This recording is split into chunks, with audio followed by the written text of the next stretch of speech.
చదవలేదు. అయితే తగిన వసతులు కల్పించి ప్రోత్సహిస్తే అద్భుతాలు సృష్టిస్తారు. గ్రామీణ ప్రాంతాల్లోని యువతలో క్రీడా నైపుణ్యాన్ని వెలికితీసి ఉన్నత స్థాయికి ఎదిగేలా చేయూతనివ్వాలన్న సంకల్పంతో క్రీడా ప్రాంగణాలు ఏర్పాటు చేసిన సరైన నిర్వహణ లేక ప్రోత్సహించే దిక్కు లేక నిరుపయోగంగా మారుతున్నాయి. రంగారెడ్డి జిల్లా మహేశ్వరం మండలం అమీర్పేట క్రీడా ప్రాంగణంలో ఏకంగా పిచ్చి మొక్కలు ముళ్ల పొదలు పెరిగిపోయాయి. దీంతో మందుబాబులకు అసాంఘిక కార్యకలాపాలకు అడ్డాగా మారింది.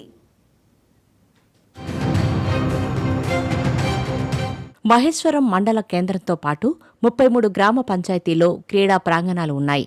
గ్రామీణ ప్రాంతాల్లోని బాలబాలికల్లో క్రీడల పట్ల ఆసక్తి, ఉత్సాహం ఉన్నా ప్రోత్సహించే వారు కరువయ్యారు. ఖాళీ సమయాల్లో, ముఖ్యంగా సెలవు రోజుల్లో ఆట విడుపుగా క్రీడా పోటీలు నిర్వహించి ప్రోత్సహించే వారే తగ్గిపోతుండటంతో చాలామంది పిల్లలు మొబైల్ ఫోన్లతో మునిగి తేలుతూ వాటికి బానిసలవుతున్నారు.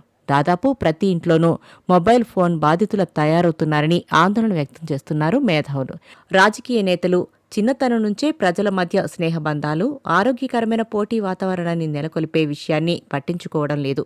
కనీసం ఉన్న క్రీడా ప్రాంగణాలనైనా సరిగా నిర్వహించే విషయాన్ని పట్టించుకోకపోవడంతో పిచ్చి మొక్కలు పెరిగి అసాంఘిక కార్యకలాపాలకు అడ్డాగా మారుతున్నాయి.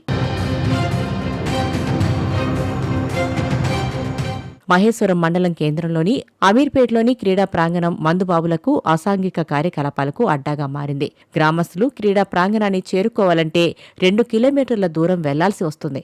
అంతేకాదు, సరైన సౌకర్యాలు లేకపోవడం గ్రామస్తులు, ముఖ్యంగా విద్యార్థులు ఆటలపై మక్కువ ఉన్నా వెళ్లలేకపోతున్నారు.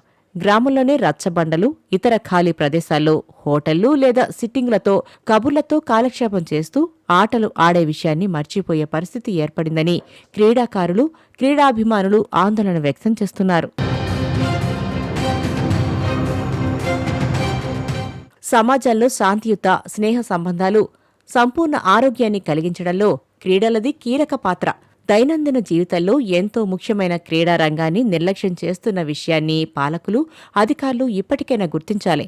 రాష్ట్ర రాజధాని 4th సిటీకి చేరువలో ఉన్న గ్రామాల్లో క్రీడా ప్రాంగణాలకు వసతి సౌకర్యాలు కల్పించకపోతే అభివృద్ధి మందగిస్తుంది.